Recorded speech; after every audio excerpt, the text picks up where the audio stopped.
You're not full of rage or despair? Fine, I will imprison you in an astral dungeon and keep you away from the others. No one will hear about your alternatives or your solutions or your silly indie brands. No one cares. The despair programming must continue. What? Welcome to Forever, nerd. You haven't won, Black Chad. Oh, yeah? I'll talk to and review every indie creator I can, and we'll fight against your despair. Even the bad ones? Yes, even the bad ones. Oh. You don't get it. I'm not trapped in here with you. You're trapped in here with me! Oh. Now on with the show.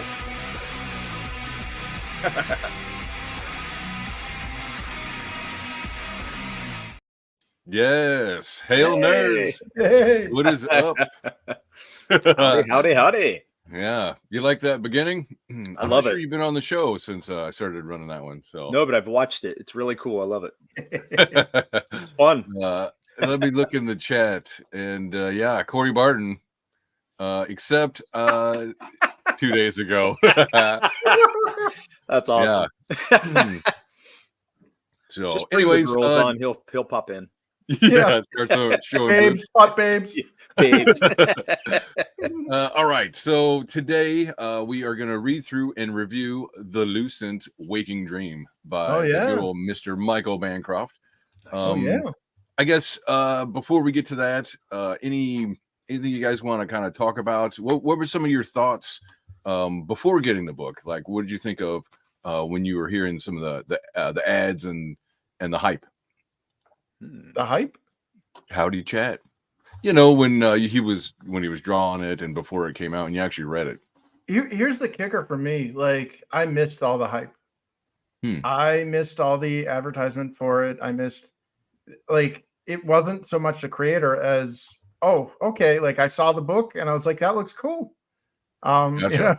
And you know, one thing that I've noticed that's kind of a rarity especially in indie is this book is more, you know, voilà aujourd'hui popito. Like this book is more bande désanée.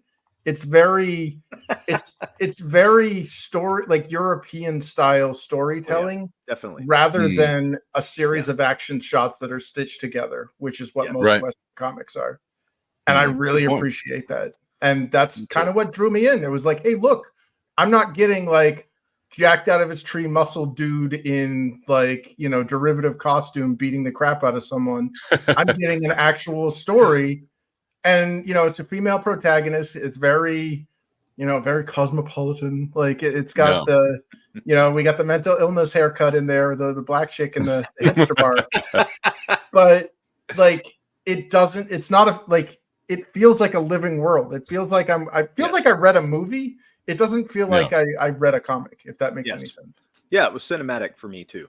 Yes. Yeah. I really liked the emotions that it kind of conveys and all that stuff in just simple scenes.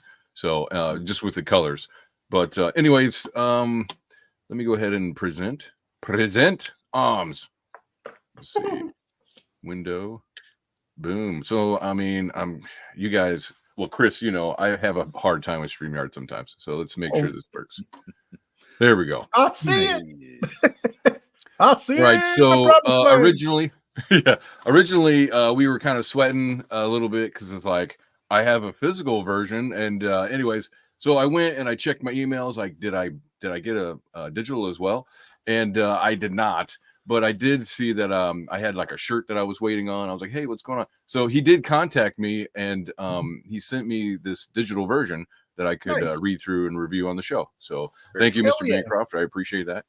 All right. So let's kind of go through this one. You know, one of the things I already mentioned that I really liked about it was just the colors, dude. Like I like the color choices. Let's see. Let's look at this cover for a second. So, yeah, it's pretty cool, you know, and you see her doing this in the book later on, where it's like doing some kind of crazy maneuver. But I don't want to spoil it too soon. So go ahead and skip through it a little bit. Yeah. Is this a new Pantone color, Bancroft blue? Like, I don't know. I happen to be wearing a shirt of a similar color, so I do. That was not planned. No, I gotta say, I love this cover. When I saw it, it was absolutely striking to me because you're actually looking at the ground in a puddle, and it's the reflection of her in the puddle. And I once I figured that out, I was like, oh my gosh, that is so great. Well, the spot UV really pulls that out too. It makes the puddle look like it actually is a liquid.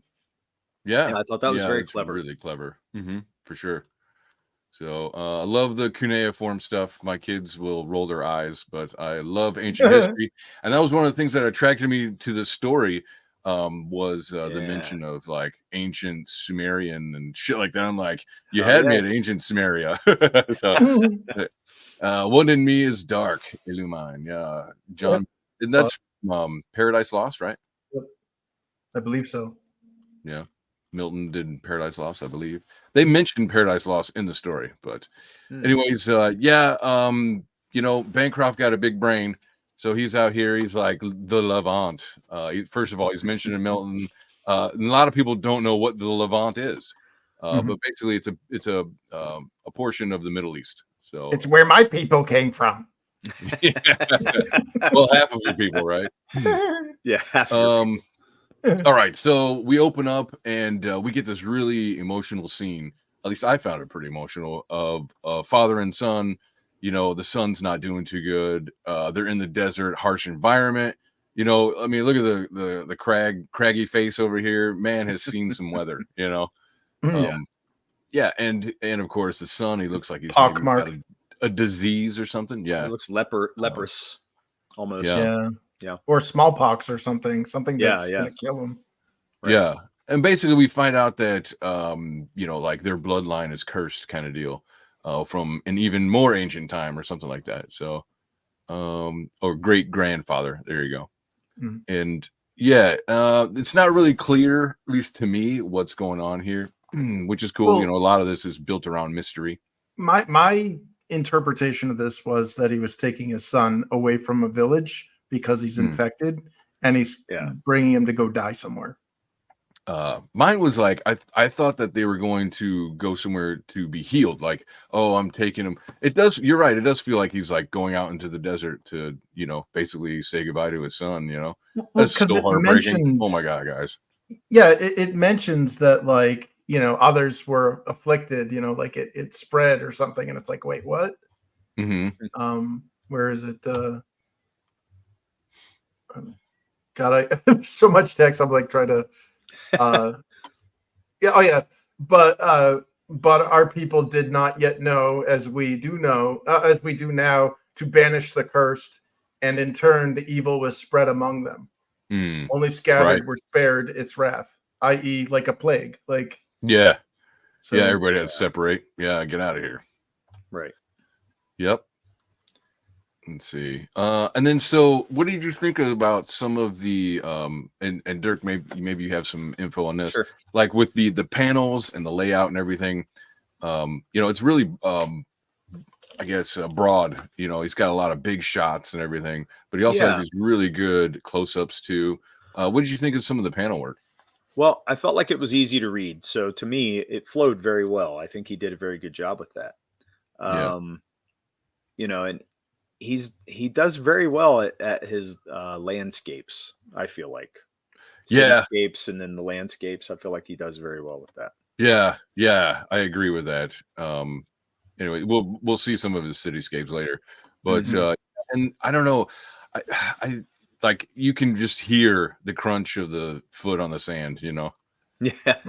Yeah. The colors, I think, bring this out too. So I think he's very aware of how the colors play into that story. Yeah, definitely. And so you have that sandy brown color. Well, I think it's a kind of almost like a double entendre of visual or color language. Yes. Because sepia is almost always universally used for flashbacks.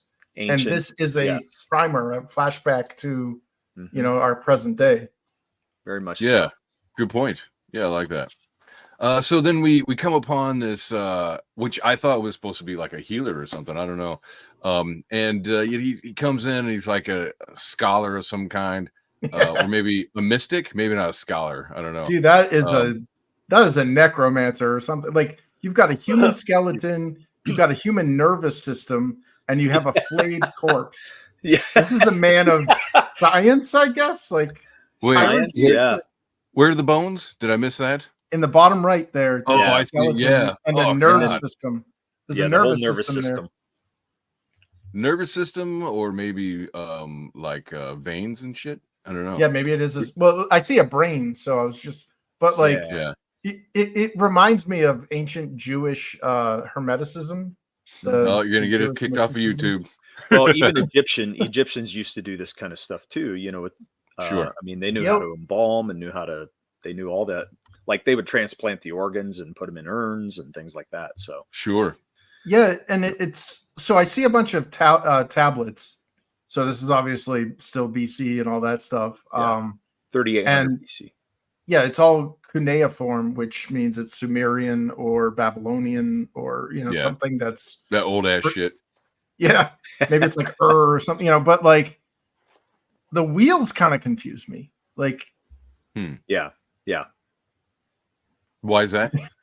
Well, because it's like everything, like like when books were written back in the day, they weren't like we're talking BC and all this stuff, and even like if you've ever looked up Hermetic writing, it's all written in a rota, which is Latin for wheel. Everything is circular, like those arcane circles and stuff. There's a reason why they're like that. It's because that's how the written word was originally perceived in the West. Gotcha. and even in the Near East and the Middle East.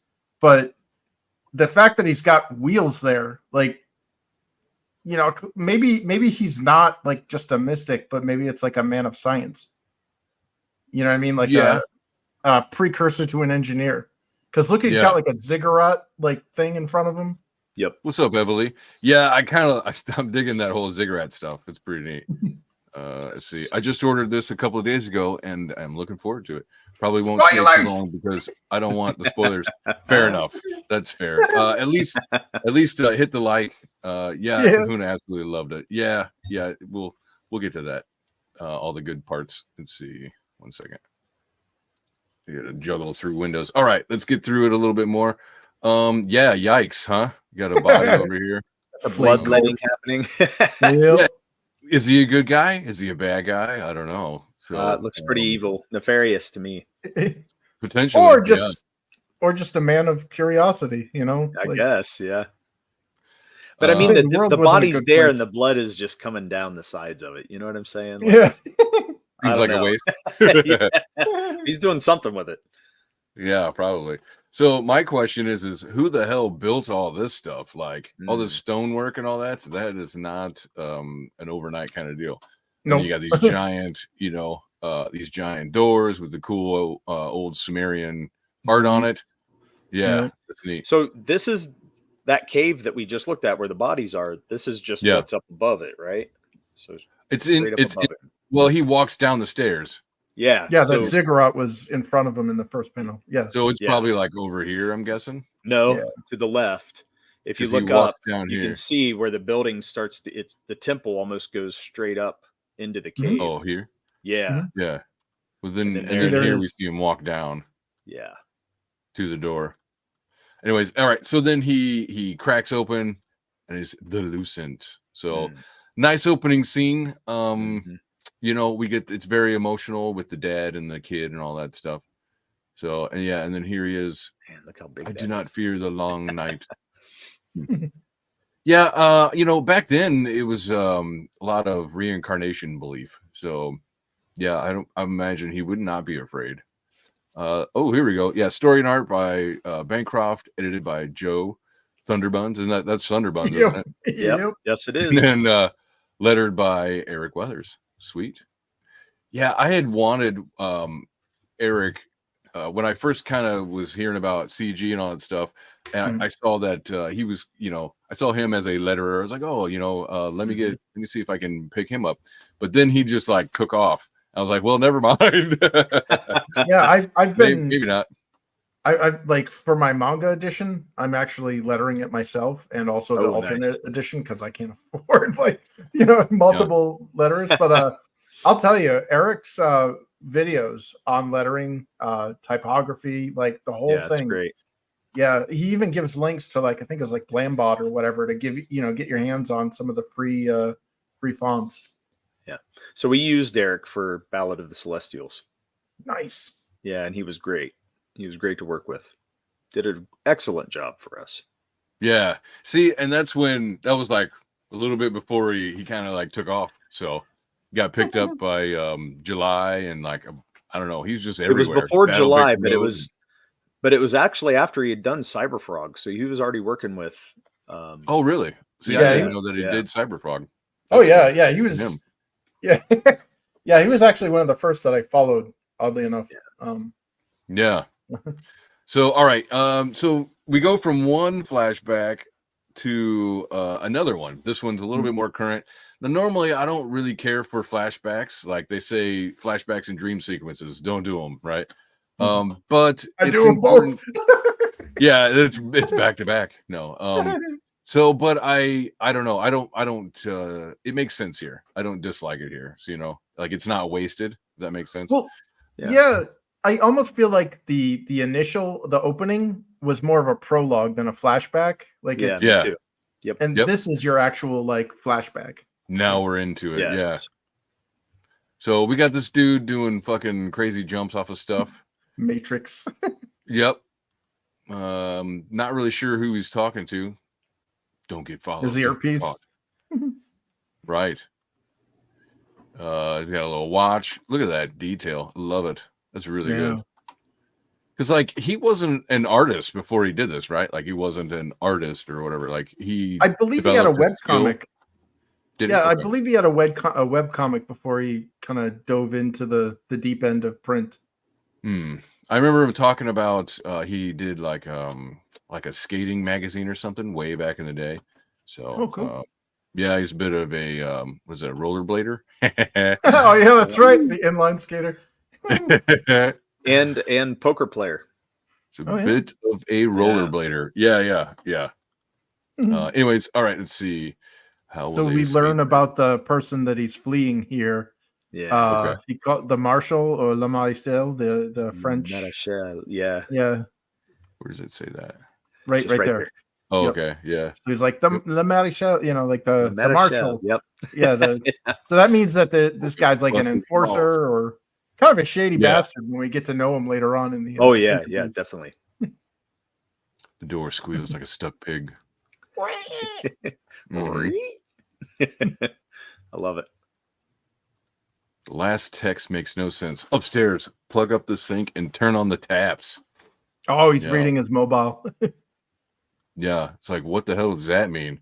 So now we got this weird scene going on, which it feels kind of like a Matrix beginning, where you that's what start with Trinity, and it's what is she's in the middle of something. You're like, what is going on? She takes on all those dudes and shit. Not in that way. Not in that way. Although you can see Bancroft's Australian influence in there. Yeah, how's that? In English-speaking countries, only Britain and Australia and New Zealand call water faucets taps. We just call them sinks. Yeah, plug up the sink and turn on the taps. That's funny. Yeah. I've heard people here say it a little bit, but it's not a common thing. That's it's really not. That's funny. All right, and then we have this reveal here. And who the heck? What is going on? Right? It just comes out of the sink. Yeah. So and it's and suddenly I love how moody this is. The blue really brings the mood out in it.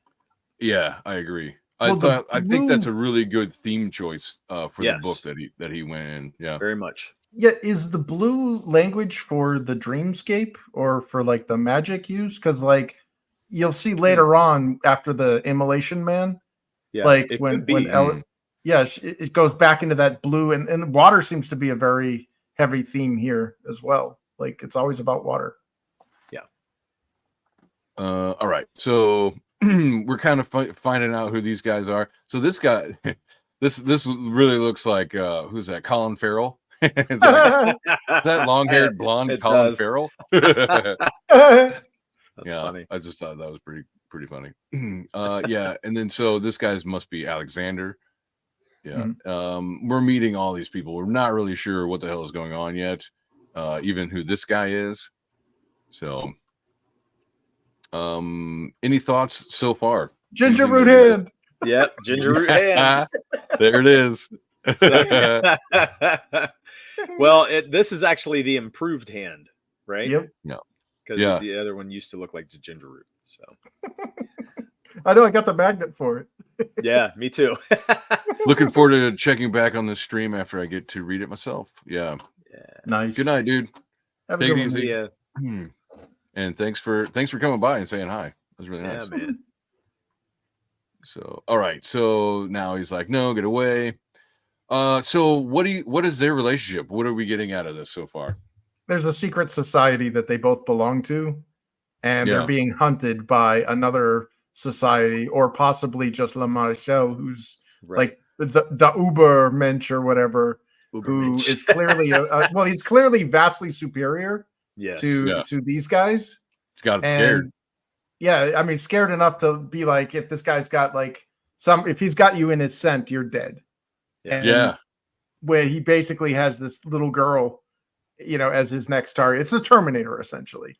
Well, and it's funny because, I mean, it's not completely, but it kind of reminds me of was it Les Mis, where you had the guy trying to track down Valjean and all that stuff. Yeah, I know it's not the same, but it's I don't know, it's a little bit of that. Maybe it's because I just saw that movie long ago. All right, moving forward. Let's see. No so yeah, we get some more mystery out of this dude. The Order does not leave loose ends. So, yeah. So there's your so Le Marechal is an enforcer or a terminator for the Order. Right. The Order. Thwack. So he's like his last hope to save her. He thinks he's going to hit this guy, right? And yeah, no chance. No chance.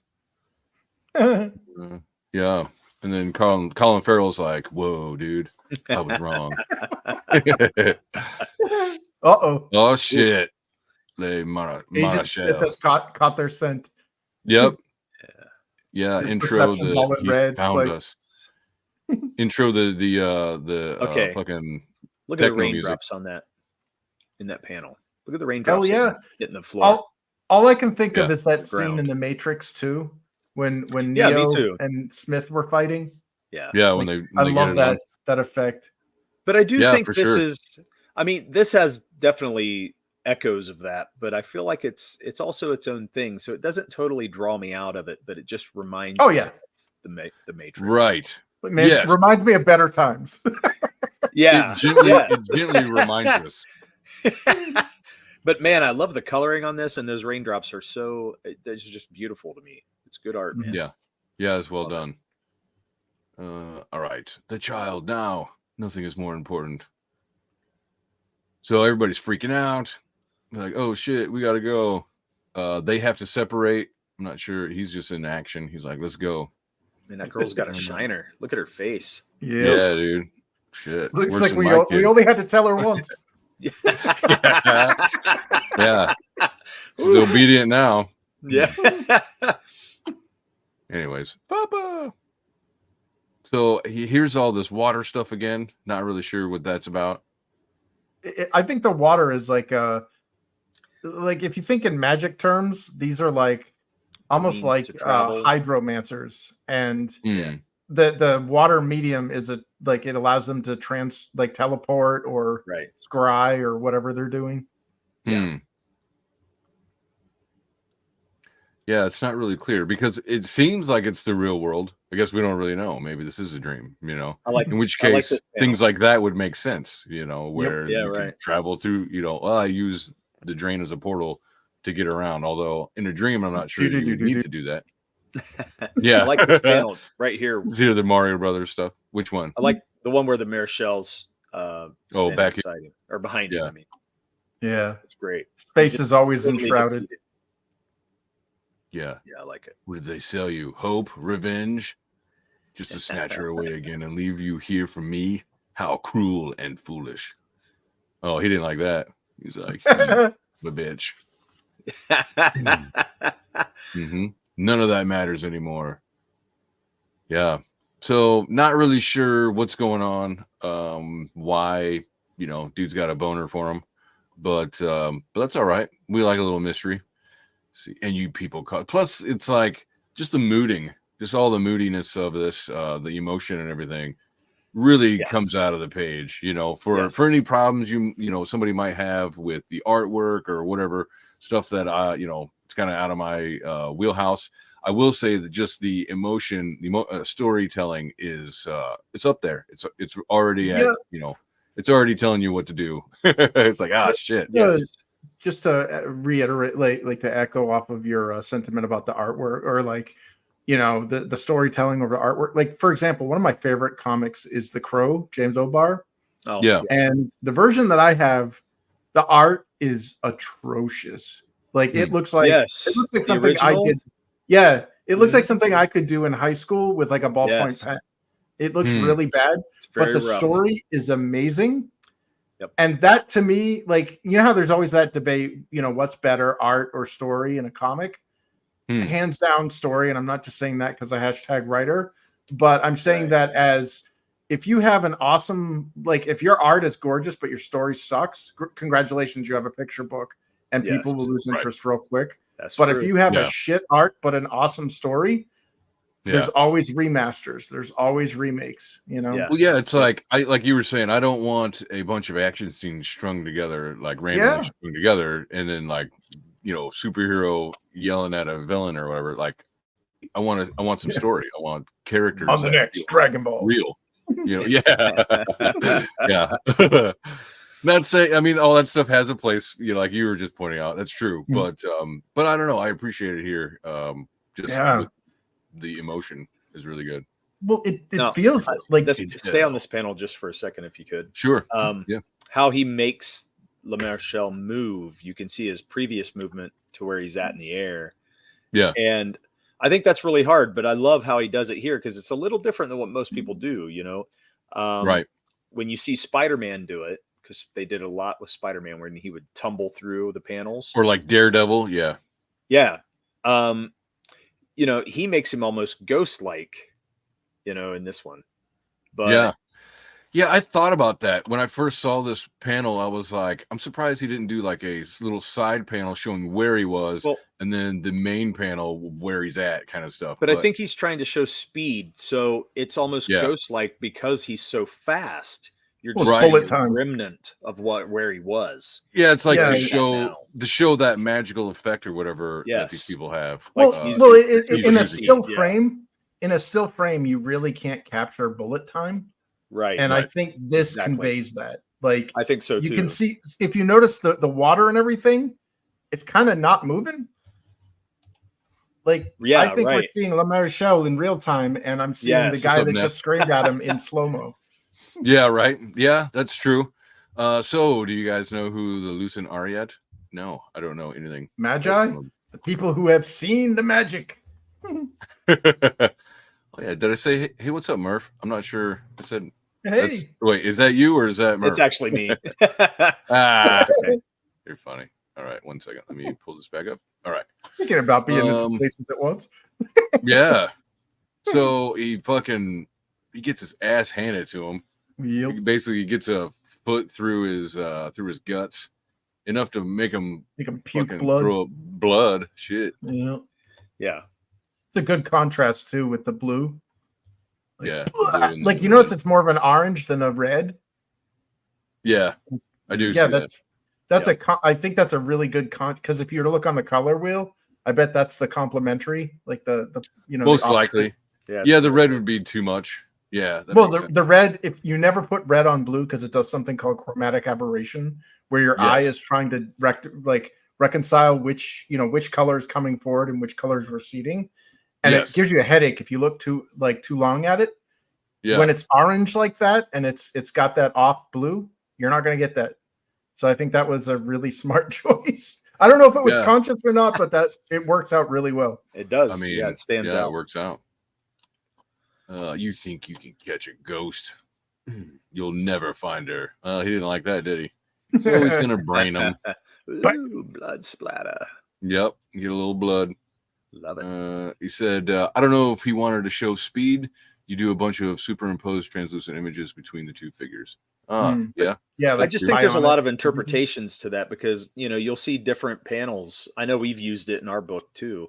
Some people make them lighter and they get darker as they get closer to you. There's so many ways to interpret it. I don't know. Yeah. It's a good point though, Neff. Yeah. Yep. All right. So now finally we're caught up to present day. Yeah. The 2-pager. Present day. And amongst this cityscape, we see this silhouette reflection off of another building. And we're like, whoa, what? So that's pretty cool. I really like, how much time does this take? Like, geez, dude. Like, I don't think he does digital drawings either. I think he does it all by hand. So, like, what is he taking out his ruler? Going 1, 2, like those don't look like 3D assets or whatever those are called. So, yeah, just you can feel that there's just a lot of effort put in this, a lot of heart. If that makes any sense. There's the reflection. There's the source of the reflection. Yeah. Yep. So this is clearly in some type of European city. That's a beautiful panel. That's London, right? London's got the big ass Ferris wheel. Yeah, the London Eye. Yeah, is that Big Ben over there? Back here. Yeah. I bet you're right. I don't know because like later on, I believe they go to Paris. They are in Paris later. That's true. And yeah, like I don't know if English architecture matches like the mainland European stuff, like those buildings. Actually, that's a really good point. Like after the Blitz and all that stuff, most of London was rebuilt, and a lot of it is modern. I mean, World War II basically wiped out the old world. It did. So. Well, that and there was the London fire that happened before that, like in 18 like something. But like, yeah, England, like I guess this is where my heritage comes in because my family lived there before coming here. And London is like not a really like that city has had more shit happen to it than any other like as far as tragedies go. Like we leveled the city 3 times. Like right. It's like Louisiana. It's like New Orleans here. Yeah, exactly. But like London literally means the unfordable town because the city is split by the Thames River. And half of London used to just be on a bridge. Like back in a way, London like Bridge is falling down, all that. Yeah. They actually had buildings all the way across it. I've seen depictions of that. Yeah, they did it in Game of Thrones. They showed kind of a quasi interpretation of it. Is that right? So I will say I do like some of the narration. The pros of the narration. So yeah, he's like. No matter what waited for her below, it couldn't be worse than standing still. That's why she lifts her head and leans back into the void. So she's like, "Fuck it." Cover of the book. Yeah, and basically here's the except for there's no water on the floor, no water on the ground. Although at the end of the book, this scene kind of gets replicated. Right, there is water. Yes. So, and we're brought in. We see this dude. He's checking her out. He's like, "What?" He's not surprised. So we're like, "Is she doing cuneiform? Like, is she forming a cuneiform symbol there?" I'm just questioning. Actually, trying to look for symbolism and everything. That is the hanged man pose, but that's another topic. All right, tarot cards. Yeah, little Freemasonry tarot card stuff. So that's Damon. I suppose that's her. Her boyfriend, Damon Spector. Yeah. Yes. Who we don't know who he is at all. In this, did you get the preview for Painted Death? I did, but I don't have it digital. So. Oh yeah, like I think that's him that like fucks up everybody. Like, in the bike, right? He's got the helmet. Yeah. Dude, that was like. Man, where's that at? Coloring. Like, by the way, everybody's dead. That was like one of the coolest things. That's one of the things that sold me on the book was that fucking helmet image. See, I think I've got it. Thought I had it. No, maybe not. I don't know. Let's here somewhere. But I am looking forward to same here. Sure. So, anyways, getting back in it. So he's like, he's clapping. Oh, good job. So they seem like they know each other. Like she's not that surprised or embarrassed or anything. Like, oh no, somebody's seeing me. He's doing the Peter Pan pose, right? He's like, look at him. Come with me. That answers our question. They are indeed in London. It's a double-decker bus, and it says, yeah. Looking good there. How long have you been watching me? Oh, you'd like to know. So obviously they're familiar, right?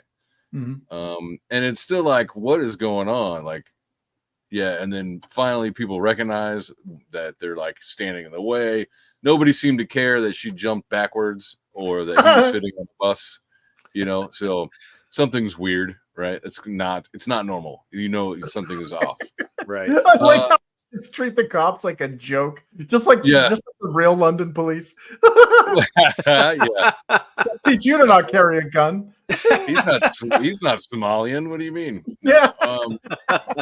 So he gets, he treats them like NPCs, right? Like kind of like in the Matrix, where it's like, these people don't really matter, like they're in their own little thing.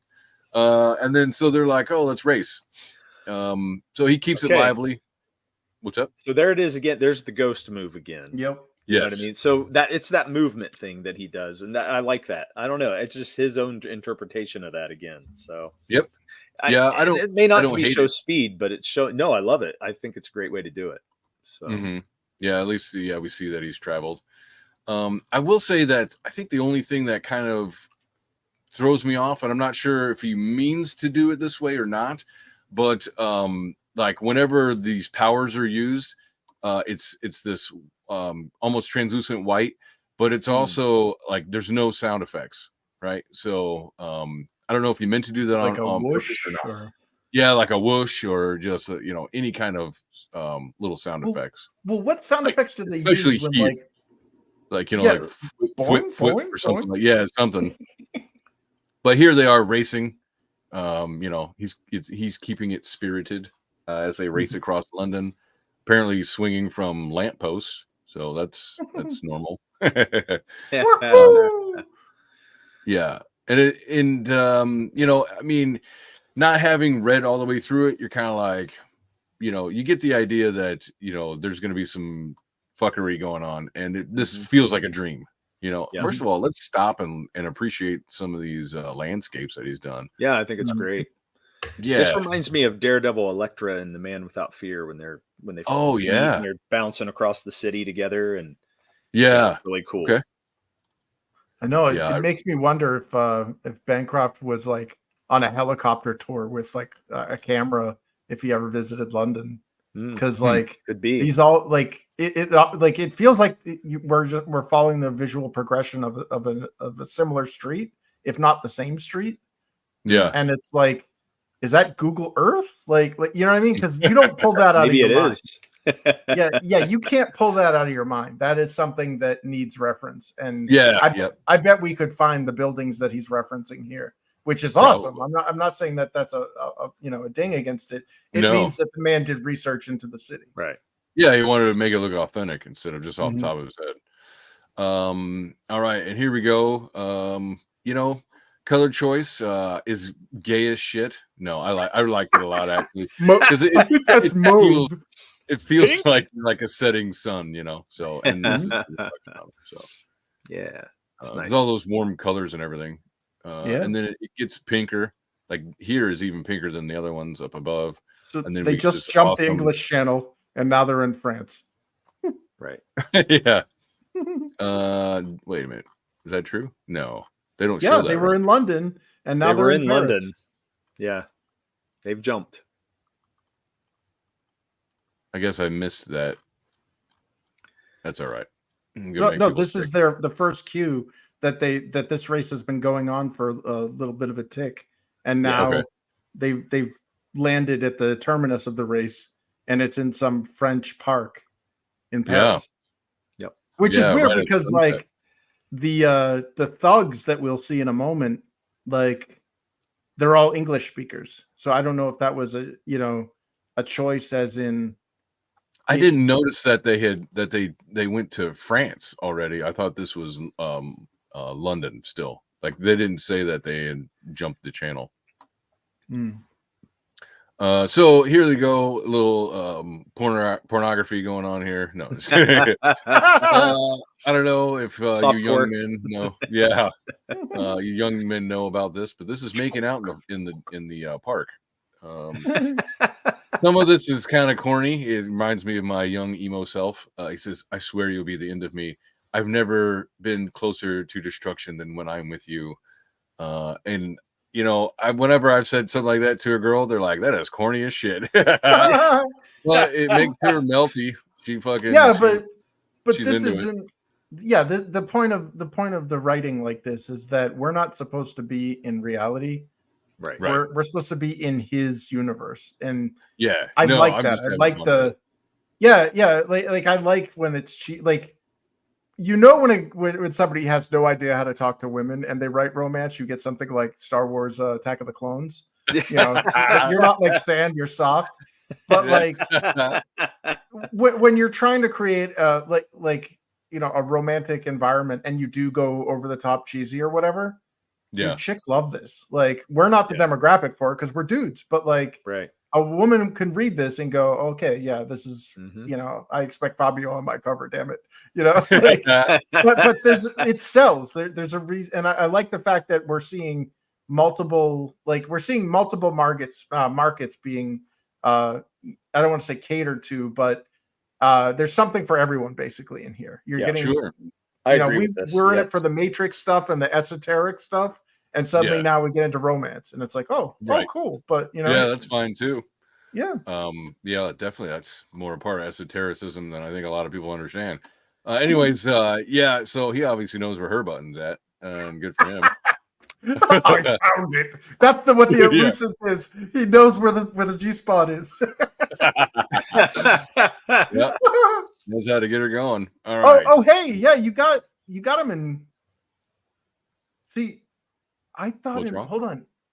I think in mine French, right? Yeah, exactly. So they are in France, but I think in mine, unless I totally missed it. Oh shit, come on. Let me scroll. Okay, no, I didn't. I was wrong. So yeah, they are speaking in French. So yeah, they are in Paris. I could have sworn when I first read this, it was all in English. Missed where it said that they jumped the channel, right? Because that's London.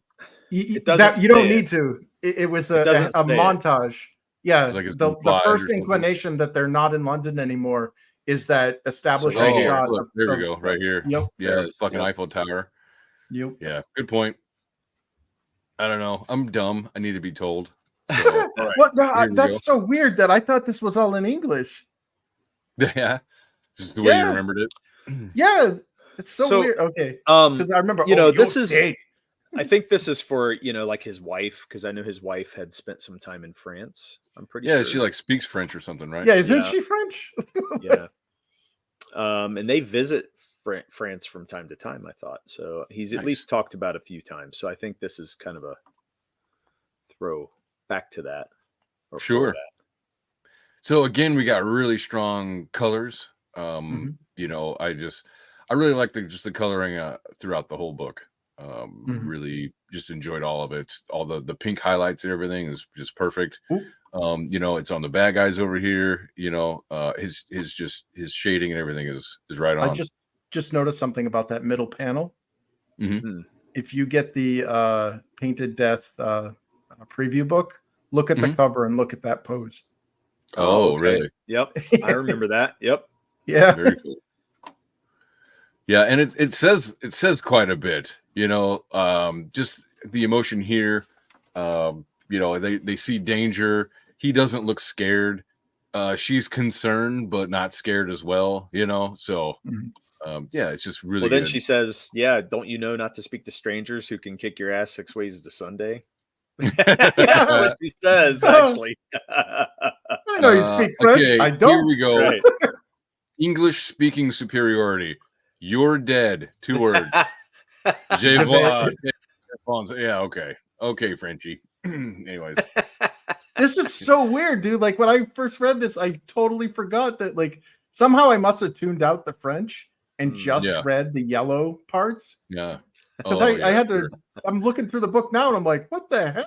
I don't remember the French. Is that the Mandela effect? Gotcha. Yeah. So I retract my initial thing that I was saying earlier, where it was like, they're in France, yet the thugs speak English, and I was like, no, they're not speaking English. Yeah. All right. So again, we've got a fling here, but no sound. Where it looks like she's using an ability, or whatever. Yeah, just something in there. So I don't know. It doesn't. It's like it's its own thing. Where because he repeatedly doesn't use like the descriptive. What is that? Automatopoeia? Is that what that's called? Anyways, which is fine. I'm not like poo-pooing it. It's just because it is consistent. It's just like okay, here we go. Here's a whoosh, so that works. And a whack. That's because they're each other. So right. That's it. You freak-eyed bitch. Apparently, she got freaky eyes. I don't know. She does kind of got that crazy bitch eyes. Look at that. He's like, touch me one more time. Pulls a knife on her, and not having it. Does some more of that mojo, and again the action lines, the translucent kind of stuff. Yep. Without sound effect. So, and then blows him away. I would expect them to be like or something, but that would take away from this skyline. That's for sure. And then they just drops them. Done that in D&D. Yeah. All right. And then so he's basically like, I gotta get out of here, which we don't really know why these guys were attacking him. Maybe they were just like hoods, and they were in the wrong part of Paris, which I'm pretty sure they would be darker skinned nowadays, but that's fine. Yeah. That's another it wouldn't be French, that's for sure. Yeah, they wouldn't be speaking French. Yeah, Europeans. It could be from Algeria. It's fine. It's fine. How the hell did Haitians get here? Yeah, right. Everybody's from the Sudan. Yep. So taps her on the head, and that coincides with her waking up. What? Yep. Was this Chronicle? Was that Chronicle of Western or Chronicle of the 20th century? Yeah. So all of that entire adventure was all in her dream. All in her brain. So again, it kind of brings parallels to the Matrix, or at the very least, it kind of brings some Inception vibes, where the longer you're in somebody else's dream, the more the occupants become hostile to you. Right. And it's like the cops were hostile, and now the thugs were, and it's like, I wonder if there's some of that at play. I don't know. That's a good question. I did watch a interview where he was talking about the book, and they got into lucid dreaming and astral projection and stuff like that. And he's like, he doesn't believe in astral projection, and so I would assume that like shared dream spaces. I don't know. Wouldn't that just be astral projection, or would like a dream world would basically be like an astral plane? I don't know. What do you guys think? Yeah, there's a specific type of magic that deals with dreams. They talk about it in that game, The Witcher, Witcher 3, The Wild Hunt, where somebody can actually jump into somebody else's dreams. Like that's what the Dream Warriors. Yeah, there it is. Yep. Justice for Karen. Justice for Karen. But I'll tell you what. Go ahead. Like maybe that's where the whole conflict is.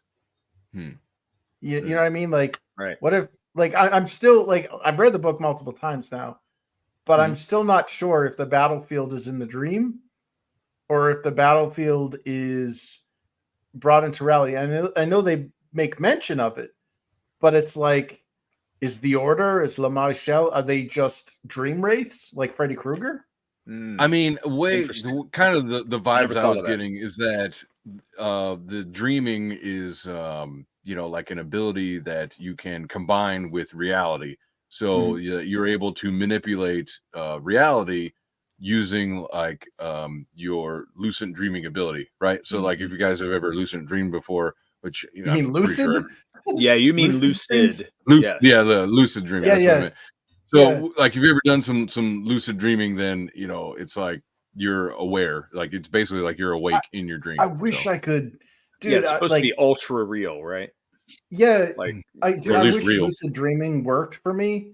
I was on some heavy sedation, dude. Like came out of a surgery. Okay, heavy sedation. Mm-hmm. I woke up through the drugs because I knew I was sleeping. Oh wow! Yikes! Like as soon as I know I'm awake, I'll come right to. Oh yeah, yeah. So yeah, or as soon as I know I'm dreaming, I'm like, yep. Yeah, that's probably pretty common. Anyways, I like this book over here. I would have been more impressed if that said Tragedy and Hope. That would probably be more appropriate. But anyways, moving on. So Joy Division shout out, clearly. Pretty cool. I'm not familiar with Joy Division, but this makes me want to go listen to them. So you hipster. Yeah.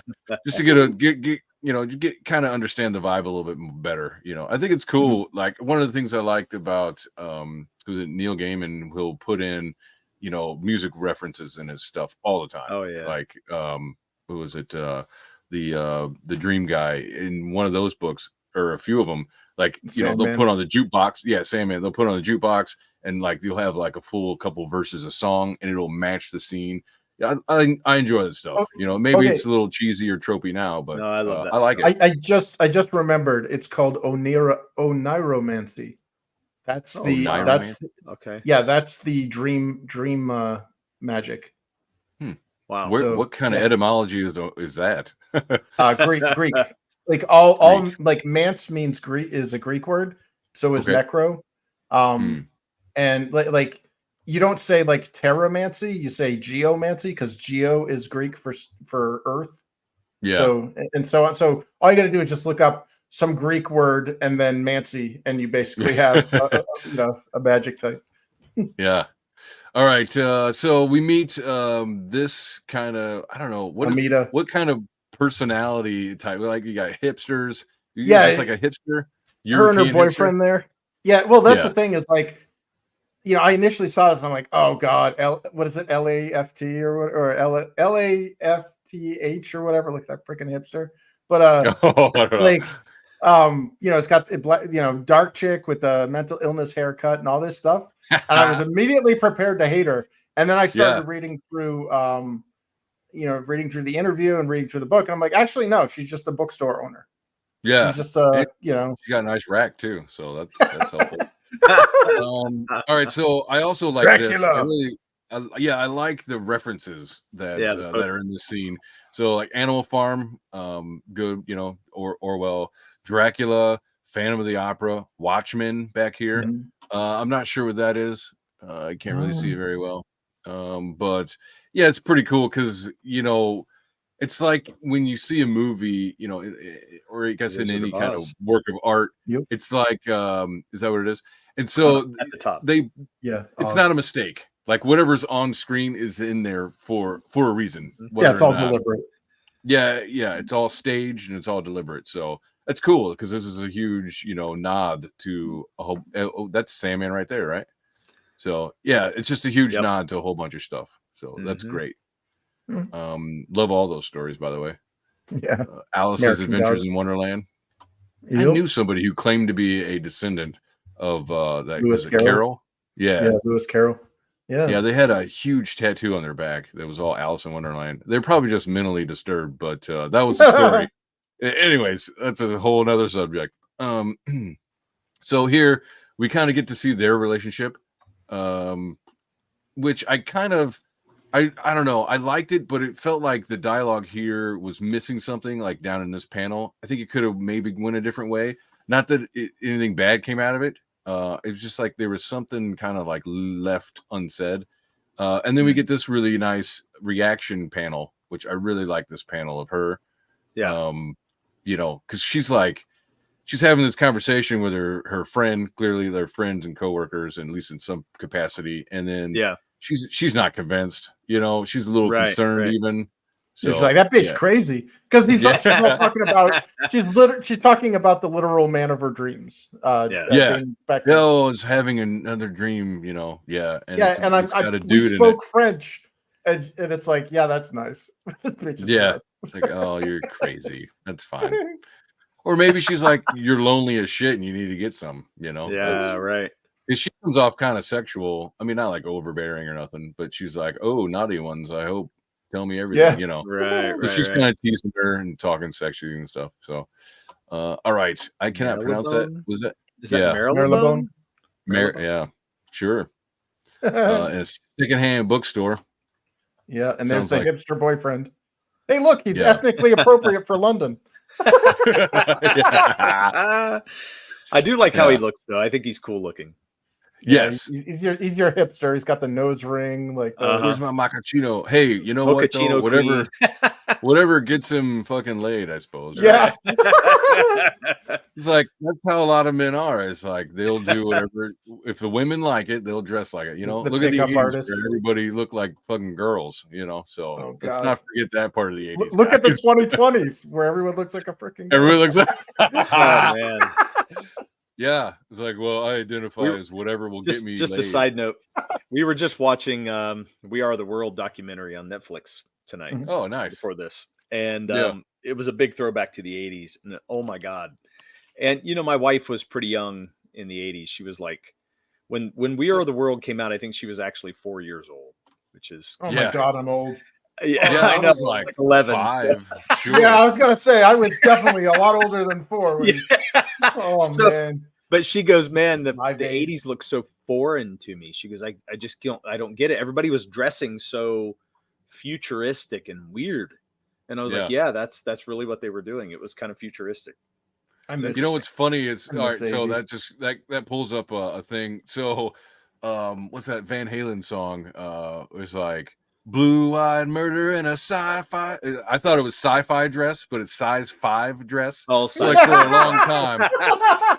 I was like as a kid, awesome. I was like, oh yeah, sci-fi. Yeah, because that's pretty easy. That's awesome. It's got like the Tron Legacy dress. We need to do a whole show on wrong lyrics. Yeah, wrong lyrics. I'm down. The misheard lyric. Yeah. Yes. So we get to meet him. You know, he's like he's got a big personality. Yeah, bombastic. You know, yeah, a little bit over the top. Not too much though. Like he's not violent. He doesn't seem like he's an asshole. No, he's very extroverted. Yeah, and you know, personality gets much really attention. comes out. Mm-hmm. Yeah, exactly. So, which is good. That's good writing. And I really look at these shots, dude. Some of these panels, all of the little pages that he, you know, all the corners. Dude, yeah, these look like sets. This doesn't look like a comic book, dude. This looks very like cinematic. Yeah, this looks like the set of a film. Like, every bit of this. That's why like the sound effects missing doesn't bother me. Like, because it doesn't bother me. I feel like I'm watching a movie. Yeah, exactly. Like 10 years from now, like, you know, when I'm senile, which probably is going to be a lot less than 10 years, but like somebody's gonna, you know, if somebody asked me if I saw the Lucent and like totally was messing with me, they're like, yeah, that movie with, you know, they like name some actor that looks like one of these characters or whatever. Like, oh yeah, I remember seeing that movie. You know what I mean? Like totally forgetting that it was actually a book. So I want to just point out his beard is very like was it Iranian, you know? Yes. Like I told you he was ethnically appropriate for London. Yeah. It's very Iranian. I'm digging it. He's a Persian person. I think he's cool looking. I really do dig his look, man. I like it. Yeah. Well, and then so here's a little bit of the wokeism, right? Not saying that's a joke. Don't everybody. I don't think the book is woke, but he's like, you know, he's like, well, I don't know if she's into dudes or chicks, you know. It's like, yeah.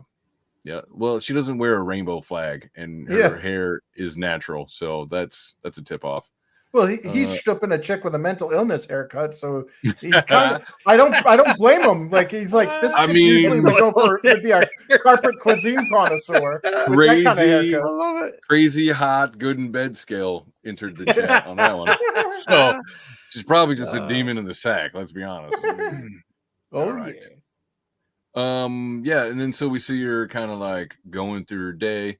Yeah, that was funny. I was reading through this earlier, and I actually heard it in my mind, mind the gap, and then it was right there. Yeah, mind the gap. Anyways, she's yeah, see, there's a Londoner right there. And she and she thinks she sees that. Her dreams are bleeding into reality. Right. Oh, yeah, man. And I think that's kind of where the superpower stuff we'll start seeing her being able to do it in real life. Is that, you know, the dreaming will come into the real. So she's like, "What? There's nobody behind me."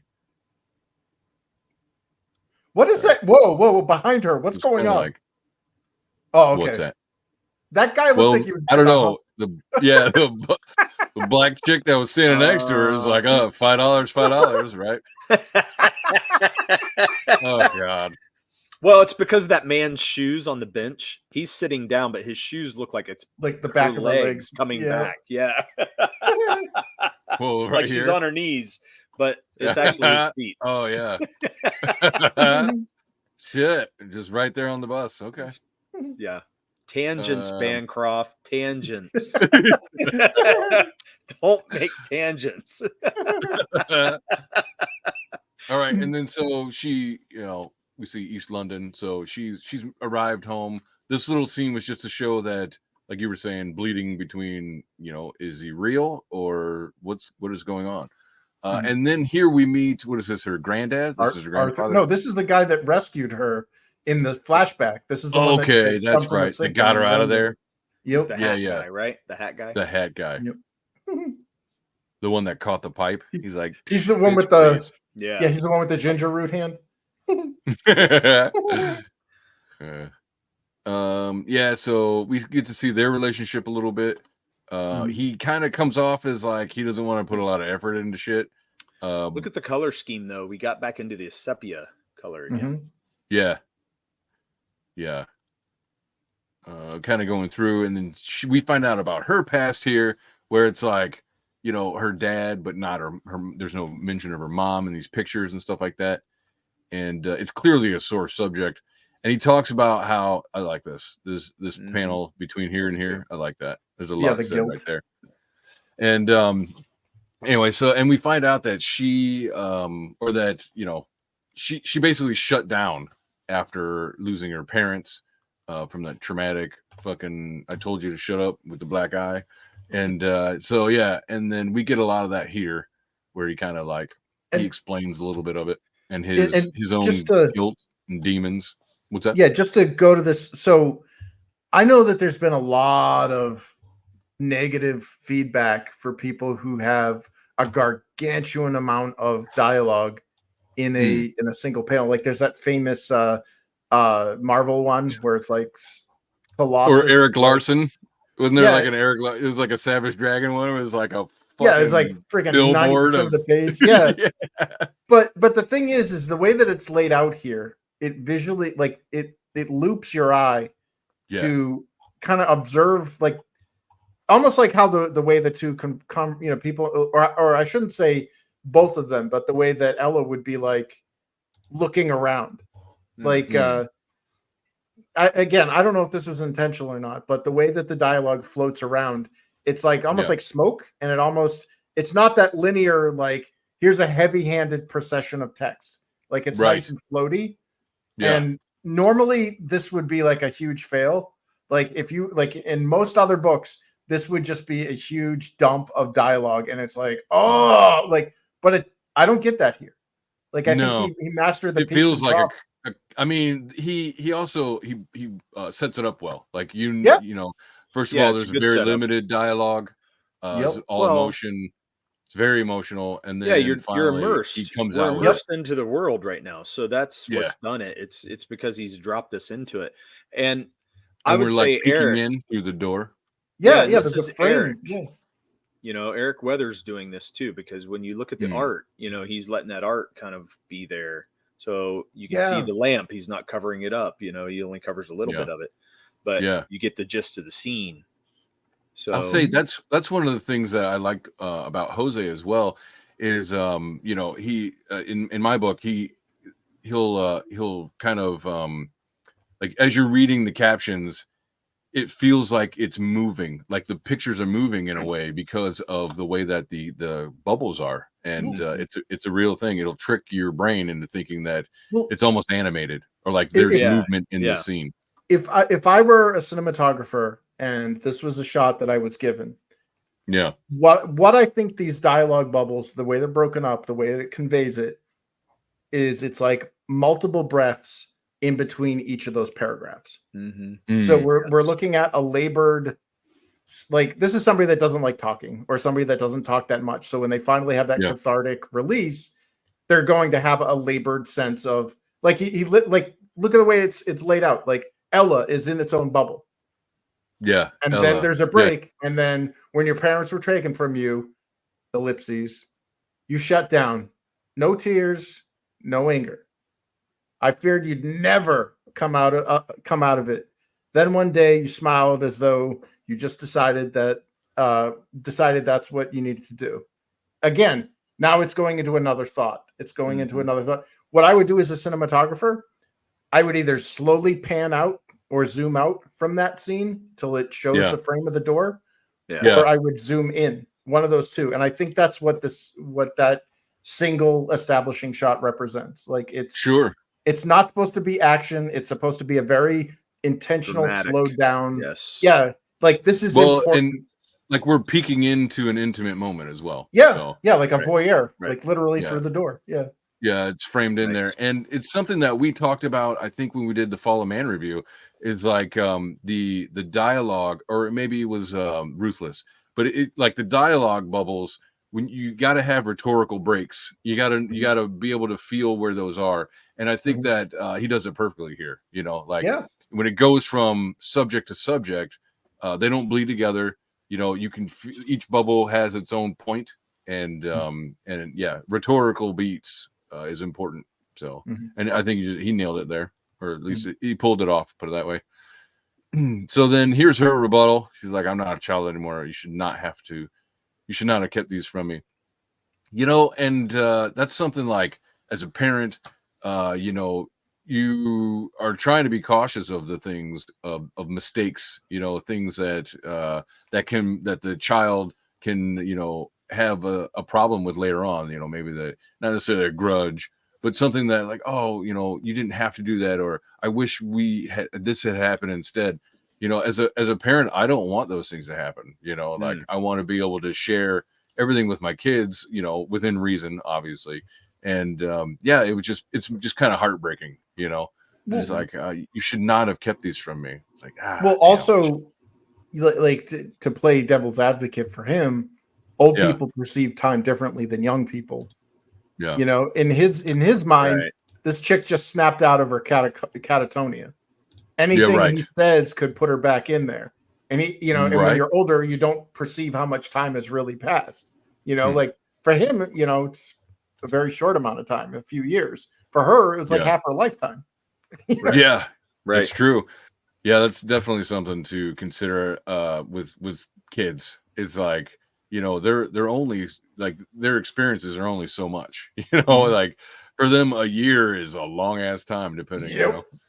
So, anyways, us, it's nothing. And he's like, I can see that now. You know, so at least we know that he's not you know, completely full of himself. So he's got some heart. You know, we can empathize with him, put it that way. So and then, you know, you got the soft lighting, which helps the mood. But I mean, throughout the book, I'm just gonna say that, you know, he nailed the mood on a lot of this stuff. Definitely. All right. And then so he does a little cough, and then he gives her COVID. No, I'm just kidding. So he's like, he's writing notes, and he's like, you know, oh, old man cough. That means he's gonna die from cold. Or, I mean, yeah. He's like, he's only got so long. He's frail, right? And then she is given this ring, right? Isn't this the ring here? Yep. And a letter. So that's a great angle. Like, I don't know. He's really good at emotion. So to the one and only Ella, hope is a waking dream. So that's nice. It's really good. Nice room, by the way. I like the V for Vendetta back there. Yeah. With the Harry Potter scarf. Yeah, the Harry Potter scarf. Very English. Do you think this is an English part? you got Union Jack a bit too much. Sandman over here, right? The Sandman poster. I'm not sure what that one is, but yeah. That looks like Abbey Road, or maybe I'm wrong. Oh it yeah, could be. You know what? It could be. Yeah, good point. Ha, that's funny, dude. The crosswalk. Nice pickup. Yeah. Not English enough. I like that the mirror is tilted. It's pretty cool. Yeah, it's not like perfectly. This doesn't look like a sterile environment. Yeah. So she got a little gap right there. That's look good. No. Yeah, and then so here's the ring she pulls out and puts her on, passes out, looking at pictures and shit. And that's when the fun starts. Yeah. We go into the Greeks or the Roman slave. Yeah, again, the hangman pose. Anyways. What dreams stir a man? Right? We don't know. Is she, because like my interpretation, I could be really, I'm not obviously not the sharpest tool in the shed here, but like what I got out of this was something like when I worked on Assassin's Creed, which was you're experiencing your ancestors' memories. I thought this too. Right. Yeah, that's what I thought. It feels very bloodliney. Yeah. Yeah. All right. So what dreams stir a man to wake in the still hours of night? What hope? Can such things exist in a place like this or at all? Where is it that fate itself cannot find you? Destiny is stubborn. A man cannot kick up dirt to blot out the sun. So we find out the dude's name's Artemis, looks like. And he's apparently a pretty mystical dude. He's like, you've prayed enough. So he's into a slave. The gods. Yeah. Yeah. And then here we see them all in like a little house like humans have lived in for thousands of years until modern technology. Well, these are slave quarters, right? Like they generally don't have single. I mean, again, as most humans have lived throughout all of human existence. Yeah, that's true. That's true. So, and they all seem very close, and we lock them all. And then that's scary as fuck. So he's passed out, right, with his woman and his kid, maybe, and and then woken by this. That's cool. Such a great effect. Yeah, such a great effect. This is this back? Are we back in London? Yeah, it's a black guy. Yeah, everything's on fire.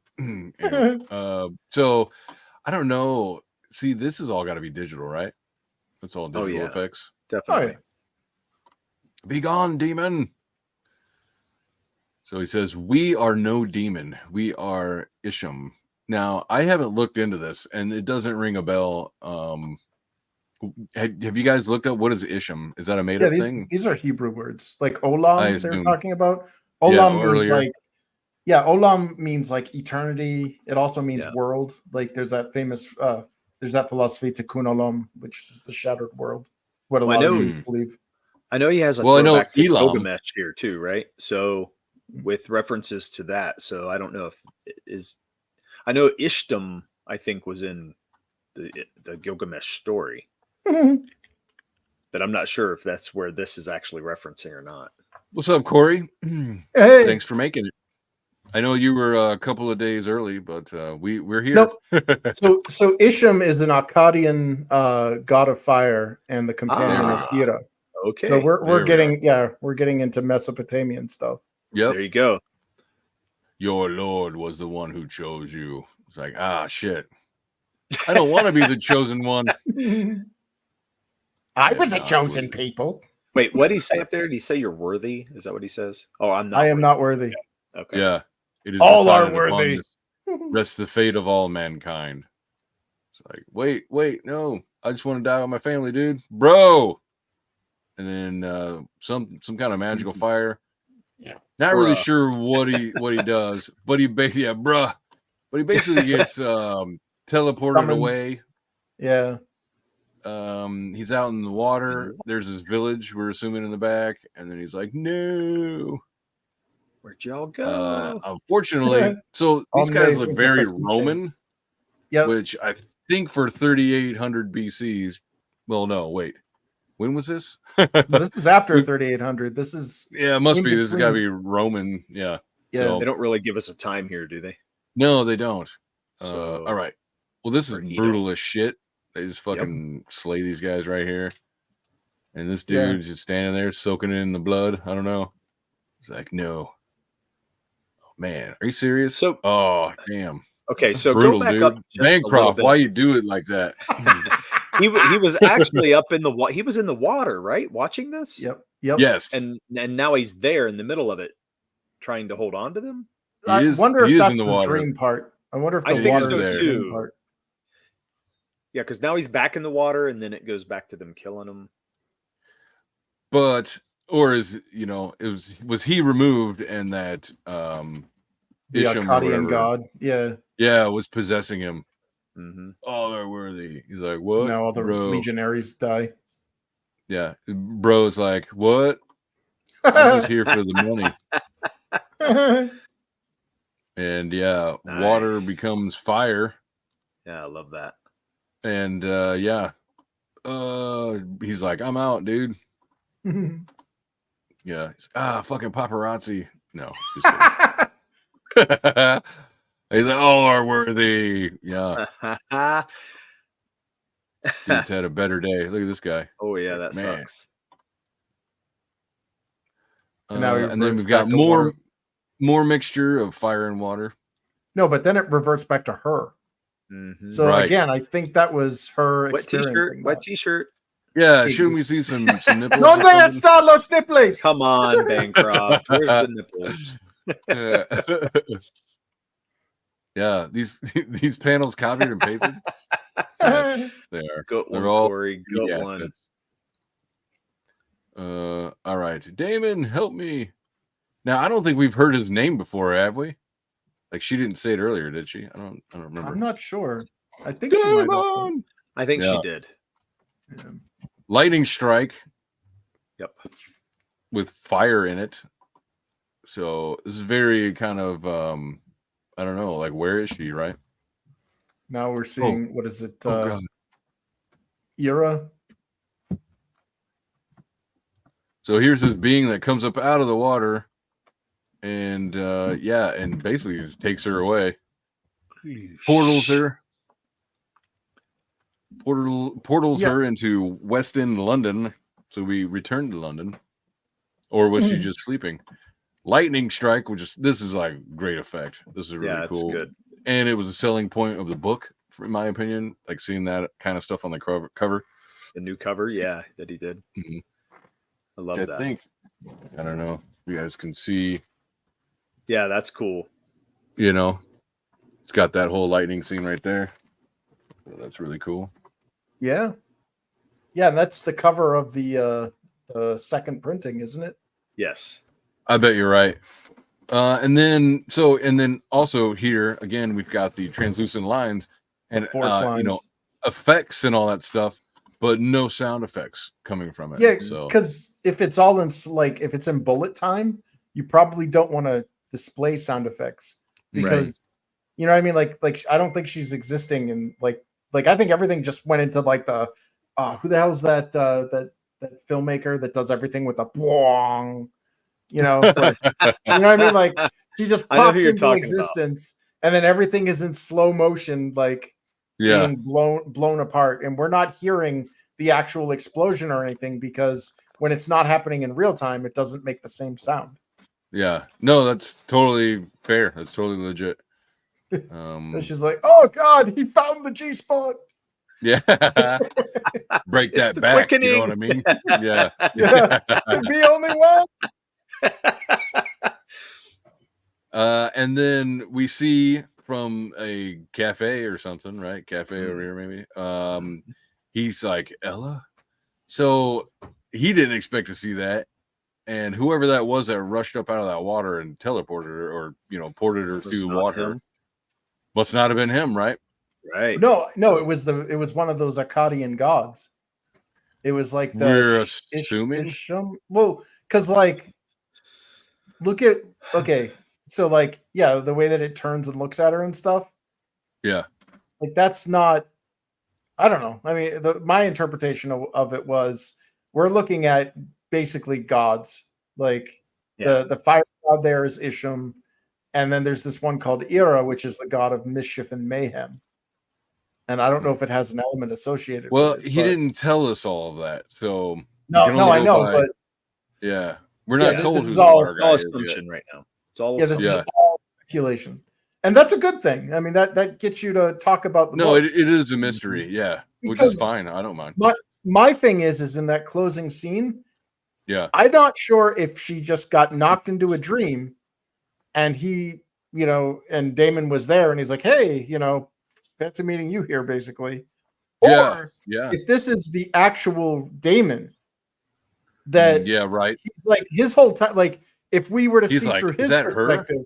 Yeah, exactly. Like if we were seeing the story from his perspective from the onset, he'd have been talking to his buddy about this hot chick, redheaded chick that he was banging in his dreams. That he keeps dreaming about. Yeah. They've only seen each other in the dreams, not met for real. Yeah, never met in real life. So that's that kind of felt that way.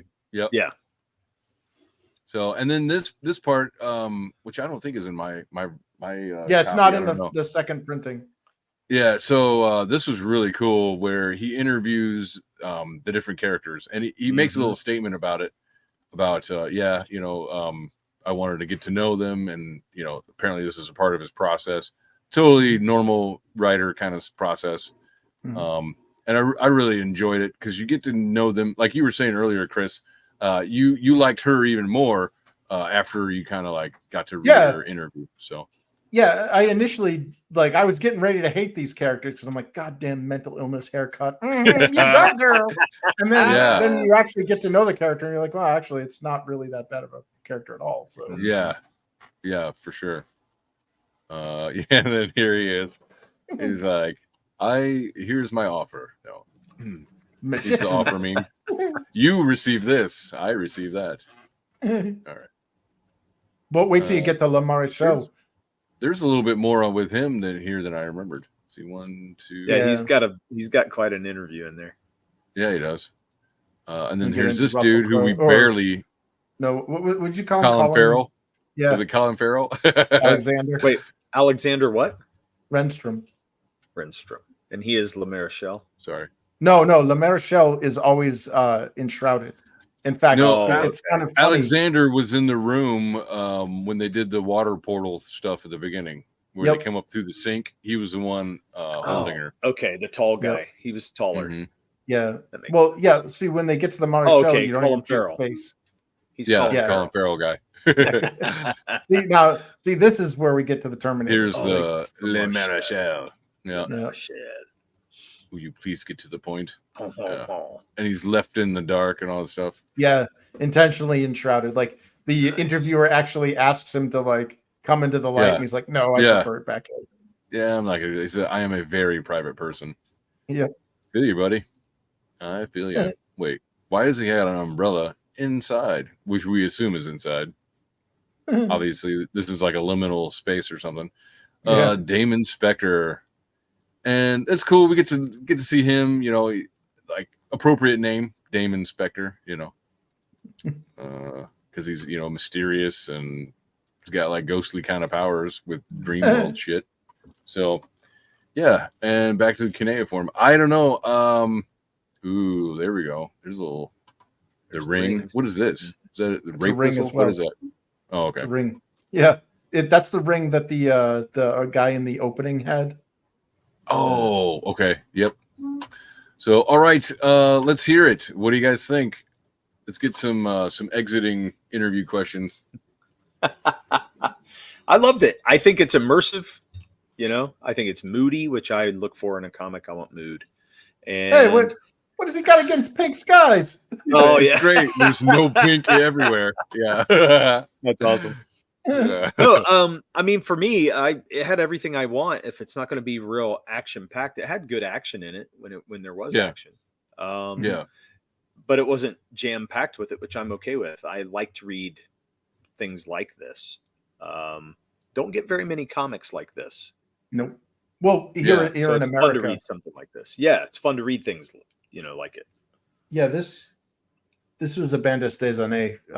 Like it was an actual story instead of like action comic. Yeah. Sure. Yeah. All right. So, what do you think?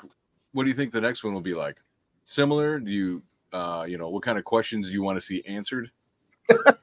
Probably everything that was created in this book. Everything's set up. Yeah. Yeah. What about any problems that you guys had with the book? Anything that stands out that you didn't really care for, or that you thought could have been better? Honestly, so as a UX designer, my job is to advocate for the dumbest guy in the room, and it's usually me. I think this book might be too cerebral for the dumb action. You know what I mean? Like, and I'm not saying that as a negative. I'm just saying that the people who want to see roided out barbarians cutting things heads off and like babes and tits and stuff might lose interest in this, especially when it's like you have those periods of non-action where there's like actual storytelling, you know what I mean? And it's like, just get to the part where the fucking head gets cut off. Like, you know? So I agree with you on that. Although I have problems with that though, because I'm like, I want the story in between, I don't want to just see him cutting the head off. I want to know why, and I want to see the motivation. So it's almost like, everybody's attention span can't handle the story, it's just cut to the chase. And I'm like, no.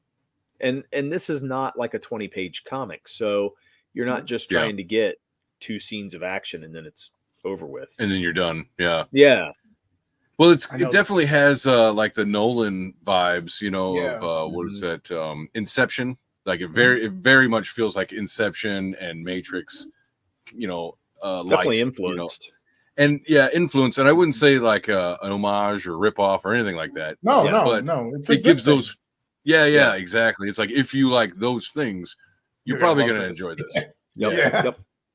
Yeah. Well, we mentioned the attention span thing. And especially in this TikTok generation where you got 30 seconds to entertain me and then I'm done. And it worries me because long form entertainment like this, like the slow burn, like, when you start asking questions, like when you start taking notes on a book you're reading because you want to reference them later on. Yeah. Like that to me, that's what it's all about. Like that's how I geek out about stuff. Yep. But a lot of kids today, especially like the younger ones, like the comic book. Well, actually, they're not even comic book readers anymore. Like the millennial, no, not even like the younger millennials and the Zoomers.